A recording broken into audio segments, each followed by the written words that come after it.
اعوذ باللہ من الشیطان الرجیم بسم اللہ الرحمن الرحیم رب اشرح لی صدری ویسر لی امری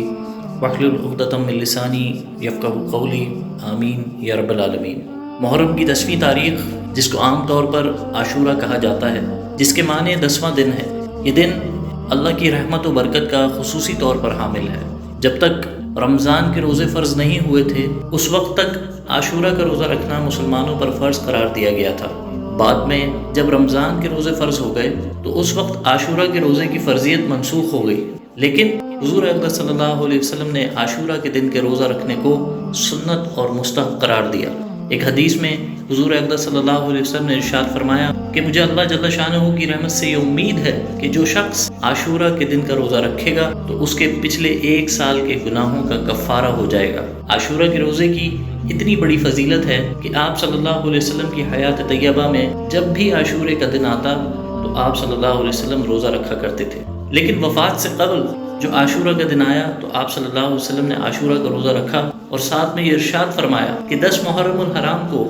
ہم مسلمان بھی روزہ رکھتے ہیں اور یہودی بھی روزہ رکھتے ہیں، جس کی وجہ سے ان کے ساتھ ہلکی سی مشابہت پیدا ہو جاتی ہے۔ اس لیے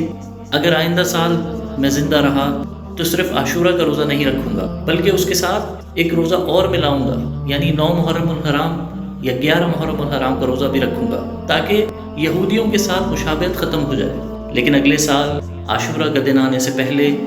حضور اقدس صلی اللہ علیہ وسلم کا وصال ہو گیا، اور آپ صلی اللہ علیہ وسلم کو اس پر عمل کرنے کی نوبت نہیں آئی۔ لیکن چونکہ حضور اقدس صلی اللہ علیہ وسلم نے یہ بات ارشاد فرما دی تھی، اس لیے صحابہ کرام رضی اللہ تعالیٰ عنہم اجمعین نے عاشورہ کے روزے میں اس بات کا اہتمام کیا اور 9 محرم یا 11 محرم کا ایک روزہ اور ملا کر رکھا اور اس کو مستحب قرار دیا، اور تنہا عاشورہ کا روزہ رکھنے کو حضور اقدس صلی اللہ علیہ وسلم کے ارشاد کی روشنی میں مکروہ قرار دیا۔ یعنی اگر کوئی شخص صرف عاشورہ کا روزہ رکھ لے تو وہ گناہگار نہیں ہوگا، بلکہ اس کو عاشورہ کے دن کے روزہ رکھنے کا ثواب ملے گا۔ لیکن چونکہ حضور اقدس صلی اللہ علیہ وسلم کی خواہش 2 روزے رکھنے کی تھی، اس لیے اس خواہش کی تکمیل میں بہتر یہ ہے کہ ایک روزہ اور ملا کر 2 روزے رکھے جائیں، اور اس عمل کو کرنے میں نبی کریم صلی اللہ علیہ وسلم کی پیروی کی جائے۔ اللہ تعالیٰ سورہ آل عمران میں فرماتے ہیں قُلْ إِن كُنتُمْ تُحِبُّونَ اللَّهَ فَاتَّبِعُونِي يُحْبِبْكُمُ اللَّهُ وَيَغْفِرُ لَكُمْ ذُنُوبَكُمْ وَاللَّهُ غَفُورٌ رَحِيمٌ۔ کہہ دیجئے اے محمد،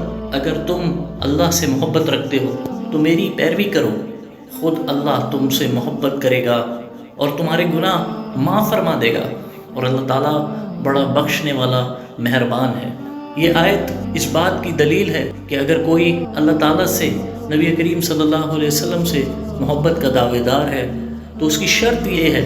کہ اسے نبی کریم صلی اللہ علیہ وسلم کی پیروی کرنی ہوگی، ان کی اتباع کرنی ہوگی۔ لیکن آج اگر ہم اپنا حال دیکھیں تو ہم نبی کریم صلی اللہ علیہ وسلم سے محبت کے بڑے بڑے دعوے تو کرتے ہیں، لیکن جب بات ان کی پیروی کی آتی ہے تو ہم بہت پیچھے نظر آتے ہیں۔ اللہ تعالیٰ نے قرآن مجید میں کئی دفعہ ارشاد فرمایا ہے کہ کامیابی ہے ہر اس شخص کے لیے جو ایمان لایا